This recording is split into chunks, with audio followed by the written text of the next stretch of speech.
A estimativa para o PIB caiu para 1,98% este ano. É a quinta redução consecutiva em 2019. Os números foram divulgados hoje pelo Banco Central com base no Boletim Focus. Na semana passada, as brigas entre o presidente da Câmara, Rodrigo Maia, e o presidente Jair Bolsonaro agitaram o mercado financeiro. Sobre o impacto dessa tensão entre os dois no cenário econômico, nós vamos conversar agora com o professor de Economia da Faculdade Dom Bosco de Porto Alegre, Davi Fialkov, sobrinho, e com o economista da bancada do Partido Novo na Assembleia aqui do Rio Grande do Sul, Bruno Lanzer. Sejam bem-vindos. Professor Fialkov, Lanzer, da mesma forma. Gente, essas previsões para a economia têm sido pouco otimistas e têm piorado a cada dia, né? Pergunto para vocês, dá para mensurar, dá para relacionar e mensurar esse entreveiro que está rolando em Brasília entre o presidente da Câmara e o presidente Jair Bolsonaro com a economia, com essas previsões? Tem algum tipo de relação? Começa contigo, Lanza. Eu acho que tem uma relação um pouco indireta. A gente está centralizando um pouco na figura do Bolsonaro e do Rodrigo Maia, mas a gente também pode pensar na relação entre o presidente da República, entre a presidência, o executivo e o Congresso. Um pouco, se a gente imaginar que a aprovação da reforma da Previdência é uma medida positiva para a economia, então a gente está tentando ver quem é que vai extrair os maiores benefícios da aprovação dessa medida, se seria o executivo ou o legislativo. Por óbvio, como melhoraria a economia do Brasil como um todo, quem tiraria os benefícios disso seria o executivo. Então o legislativo, de outra forma, através do presidente Rodrigo Maia, tem tentado extrair, de alguma forma, dividendos a partir dos dividendos que o presidente vai ter da aprovação dessa reforma. Então, há uma certa disputa entre qual o preço que vai ser pago para a aprovação dessa reforma, se vai ser um preço mais alto, se a gente pensar no lado executivo, mais, enfim, verba que vai ter que ser direcionada para o legislativo, através de emendas ou cargos, etc. E o que a gente vê é que, com a demora da aprovação da reforma da Previdência, tende a se estender essa discussão ao longo do ano, os índices de confiança, tanto do comércio quanto da indústria, têm se mostrado piores do que eram ano passado, depois da eleição do presidente Bolsonaro, onde houve um otimismo geral, talvez um pouco exagerado no início, porque não tinha mensuração de como ia ser essa relação com o Congresso. Precisa de 2/3, mais ou menos 308 votos para aprovar na Câmara e 49 no Senado, então tem que ter um bom relacionamento entre os poderes para que essa reforma seja aprovada. Então, o que a gente tem visto, como você mencionou no início, com essa piora nos indicadores econômicos, é que, de fato, essa relação que a gente não sabe muito bem como vai acabar, mas que eu imagino que a reforma seja aprovada no segundo semestre, mas que há uma briga por quem vai pagar um preço maior ou menor na aprovação dessa reforma.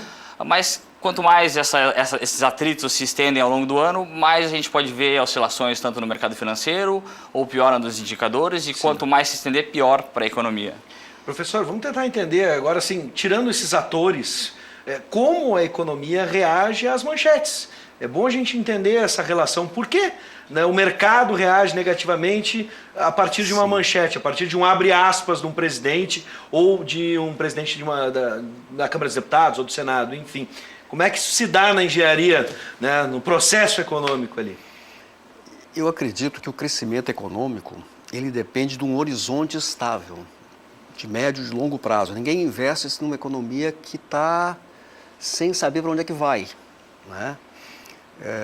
Dá a impressão que o Brasil parece uma nau à deriva. O próprio governo não tem um projeto, não apareceu. Qual é o projeto para fazer o país crescer? A reforma da Previdência é um aspecto quase que do governo, né? Veja, inclusive boa parte dos chamados privilégios não vão ser atingidos. Boa parte já foi atingido pela reforma até anterior, ou seja, quem entrou a partir de 2012 já tem que, aqueles mais altos salários vão ter que migrar para outras formas, tá? O governo vai pagar só até o teto da Previdência, como no regime geral. Então eu penso assim, acho que há um carnaval exagerado sobre essa questão da reforma da Previdência, na falta do projeto. É o único assunto que aparece. Sim. Ou seja, o mundo inteiro, a disputa no mundo hoje é competitividade, tecnologia, 4.0. E nós estamos discutindo para trás. e, às vezes, medidas que vão atingir os setores mais desfavorecidos. Eu vejo, por exemplo, quem vai sofrer aumento da idade e do tempo de contribuição são aqueles que 83% da Previdência, que recebem da Previdência, ganham até 2 salários mínimos. Será que esses aí são os privilégios a ser cortados? Acho que não. Por isso que eu acho que isso que dá conflito, porque ninguém quer pegar o ônus. O próprio presidente disse, eu nem queria fazer, mas eu tinha que fazer. Então, há uma vacilação, há uma falta de projeto, há lutas intestinas dentro do próprio governo. Segmentos que querem uma coisa, querem outra. Então, eu penso assim, acho que precisaria mais isso. Bom, como é que a nossa indústria vai crescer? E muitas vezes o mercado, com frequência, a nossa referência de mercado, às vezes, é apenas o chamado mercado financeiro, que é, do ponto de vista da população, muito pequeno. 0,0 alguma coisa. Né? Então, como é que está a indústria? Como é que está a nossa indústria? Como é que está a nossa agricultura? Por exemplo, ajuda nós, do ponto de vista, nós temos que o caminho é fortalecer o investimento. O investimento é que puxa a economia, que faz a economia crescer. Fazer crescer a produtividade, porque a produtividade, inclusive, permite que tu possa, inclusive, dar ganhos para as pessoas sem que o empresário tenha prejuízo. Ao contrário, exatamente, é um crescimento virtuoso da economia. Bom, diante deste cenário atual, qual o impacto no dia a dia das pessoas? Essa indecisão, por exemplo, essa vacilação. A gente falou aqui do PIB, né? Por mais que vá se refletir de alguma forma, mas no impacto diário. Para a gente dar um exemplo, tendo em vista que essas rusgas entre os dois, por exemplo, mexem no dólar, mas que também, direto ou indiretamente, pode impactar. A gente sempre lembra em quem vai viajar, mas a gente sabe que tem vários produtos que estão atrelados ao dólar. Na vida, como é que influencia a vida da Dona Maria, do seu João, que estão nos assistindo agora, esse tipo de vacilação, né, que o professor usou, esse momento em que a nau está à deriva e não sabe para onde vai. Como é que vocês poderiam dar um exemplo para a gente? Lanzer? Olha, eu ainda ficaria um pouco, antes de começar no exemplo de como vai afetar a vida das pessoas, eu ainda ficaria um pouco, não acho tanto que o governo está totalmente sem direção, porque colocou 2 propostas, tanto a PEC para aprovação da reforma da Previdência, quanto um pacote anticorrupção, e indicou alguns caminhos de possíveis reformas que devem vir depois, como a reforma tributária, que acho que deve caminhar depois, ou com a reforma da Previdência ao longo do ano, e a própria questão da federalização dos recursos, né, que é uma discussão que a gente tem, tanto aqui, principalmente aqui no Estado, mas, enfim, todo o Brasil reclama que os recursos são muito concentrados na União, não são repassados para estados e municípios.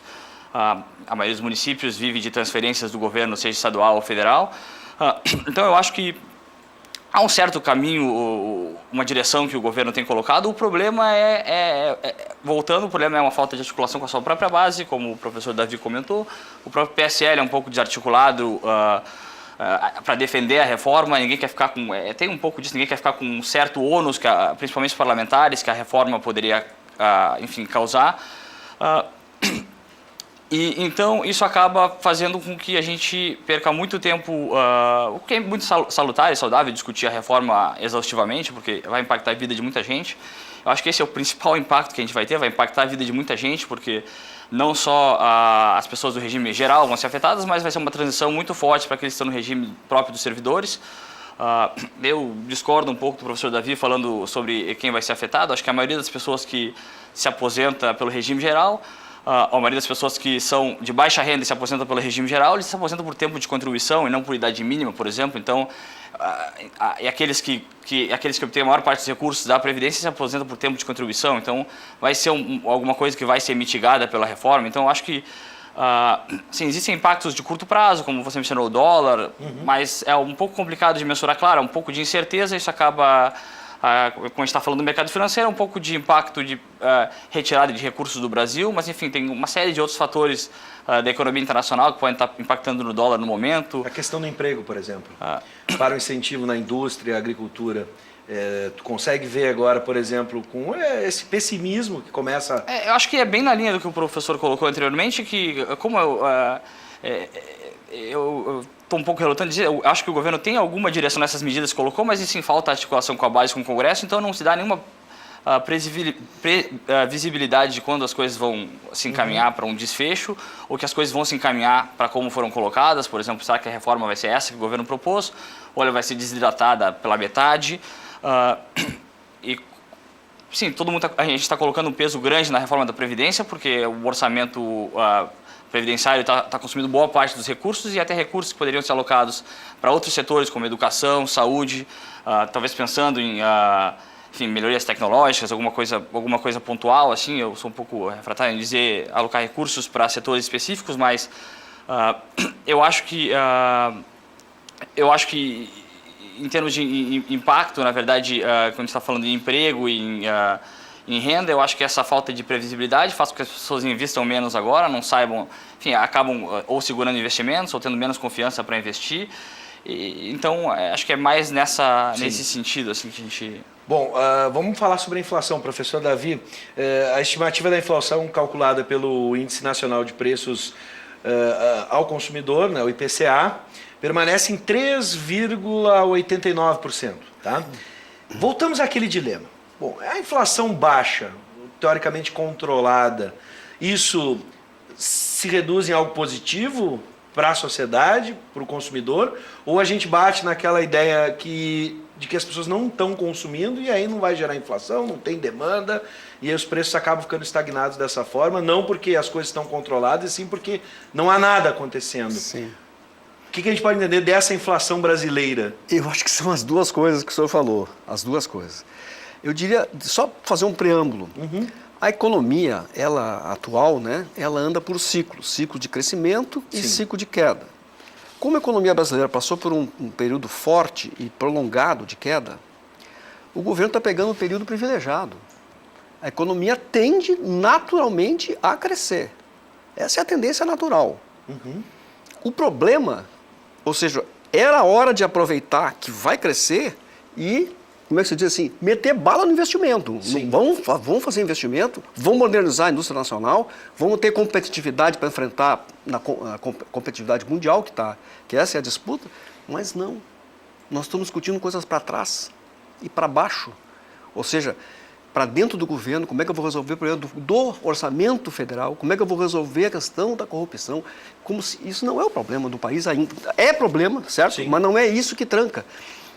A inflação está baixa porque as pessoas, nesse cenário de desemprego e sem perspectivas, o que acontece? O consumidor segura, o investidor segura. No momento em que eu seguro, que eu entesouro, que eu aplico no mercado financeiro para ter retorno, que é o governo que vai pagar esse retorno para esse mercado financeiro, boa parte disso, a Selic garante isso, ou seja, é o orçamento da nação. Aliás, voltando aqui, a Previdência responde por quê? Talvez 20%, né, ou menos do orçamento. O setor de juros e amortização foi 1,2 trilhão, 1 trilhão e 200 bilhões no ano. Ah, mas uma parte é rolado. Mas o que é rolado? Toma emprestado, aumenta a dívida e aumenta, portanto, o que vai desembolsar no ano seguinte. Então, a sociedade, ela está... enquanto o Brasil não sair desse ciclo vicioso, de se afundar, se atolar nisso, por que a inflação está baixa? Porque as pessoas estão assim e com esse desemprego, eu me lembro da expressão que o cara diz assim, no cemitério não tem inflação. Ou seja, o sucesso do combate à inflação, às vezes, é matar o paciente. Mas esse paciente, onde é que vai ficar a demanda? Como é que vai crescer a economia sem demanda? E as medidas que estão sendo previstas vão cortar a demanda. A reforma da Previdência vai cortar a demanda. Sim. Então, como é que vai ser? O mundo inteiro sofre por... Aliás, a tese do um grande economista, Larry Summers, é que os países desenvolvidos vivem a tal estagnação secular, entre outras coisas, pelo problema de demanda. Nós estamos perigosamente ceifando demanda atual e futura do longo prazo com essas reformas da Previdência, trabalhando, estamos ceifando o mercado interno. Então, isso vai dificultar o crescimento. Bom, agora eu vou pedir para vocês fazerem um exercício, sair um pouquinho da área do economês e vamos falar de política. Pelo menos a expectativa de cada um de vocês frente ao que está assistindo. Né? Os técnicos do Ministério da Economia, membros da CCJ, o relator da reforma da Previdência, todos vão se reunir. Quero lembrar, estava esquecendo aqui, gente. 99588-2374 para você participar. Você tem alguma pergunta para os nossos especialistas hoje a respeito, né, não só das rusgas entre Bolsonaro e Maia, mas o plano econômico, a visão econômica do atual governo e como ele pode botar em prática?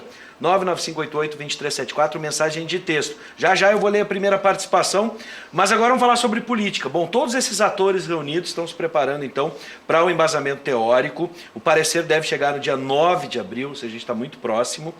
O que vocês acham que vai pesar para que essa reforma ande? Uns falam que é a gordura para se negociar, né, dentro do texto. Outros falam que não tem como fugir do toma lá da cá, né, e aí com isso a gente abre o cofre também do governo. Né? E como é que pode ser essa abertura de cofre equilibrada? Qual a expectativa de vocês frente a um cenário que se disse estar trazendo a nova política para o Brasil? Lanzer. Bem, eu acho que com relação à aprovação do texto na Comissão de Constituição e Justiça, acho que basicamente o que a gente tem ouvido falar é que o governo já teria os votos para aprovar o texto, mas claro, a gente ouve falar informalmente, né? Agora, o que vai pesar para a aprovação? Eu acho que mais importante que a aprovação na Constituição de Comissão de Justiça vai ser a aprovação depois na própria Câmara e no Senado. Mas acho que vai muito de encontro ao que você falou e que eu comentei anteriormente no início, que é um pouco de quem vai pagar o preço mais alto? Será que vai ser o governo vai ter que abrir cargos em estatais para, enfim, ou segundo escalão, ou cargos importantes? Será que o governo vai ter que liberar emendas, embora o Congresso tenha, ou pelo menos a Câmara aprovou uma medida para engessar um pouco mais o orçamento do Executivo? Mas eu acho que vai ser um pouco nessa questão de, não diria tomar lá da cá, mas é uma certa gordura que talvez o Executivo não esteja disposto a abrir mão.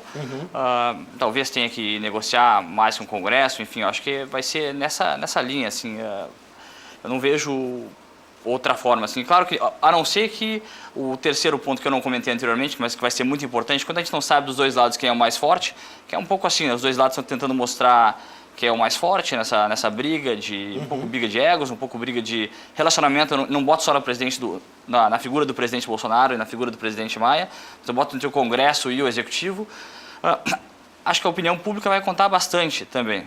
Como a gente viu tanto nas eleições, enquanto em outras manifestações que a gente teve em 2016, etc., ou a própria queda da presidente Dilma Rousseff.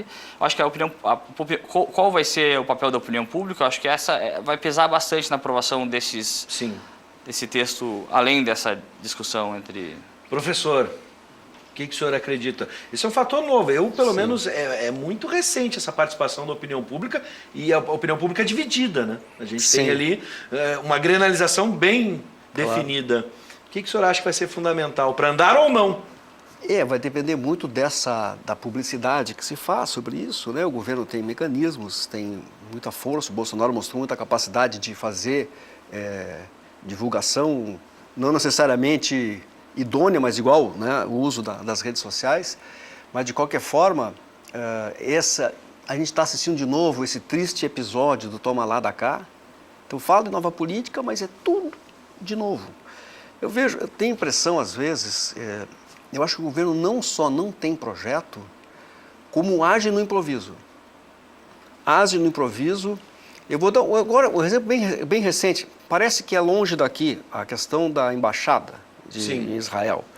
Primeiro, o governo, para tentar aproximar lá do Netanyahu, né, falou nisso, gerou reações, não só no exterior, como aqui dentro do país.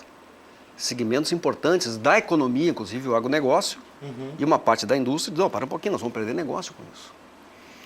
Então já gera ruídos, ou seja, o governo fala que não vai ideologizar as relações exteriores e toma posições ideológicas, em prejuízo, veja, e não é da tradição nacional, nem os governos de esquerda ou centro-esquerda ou de direita na história do Brasil. O Itamaraty é muito pragmático. Faz negócio onde tem negócio. Então, a ditadura foi a primeira a reconhecer o governo da China. Por quê? Porque tem negócio para fazer. Por que nós estamos lá no Oriente Médio? Por que nós estamos na África? E agora o país resolve se atrelar à política externa do Trump, dos Estados Unidos. Veja, com todo respeito, a gente tem que manter relações comerciais e de investimento, mas veja, essa economia é uma economia em declínio. Sim. Qual é o setor pujante hoje? Estava lendo hoje no jornal Valor Econômico, que repercute de outros jornais do resto do mundo de economia. É a Ásia. A Ásia hoje já é o continente maior em termos de PIB PPP do que isoladamente. E a partir do ano que vem, sozinho vai ser maior que o resto do mundo.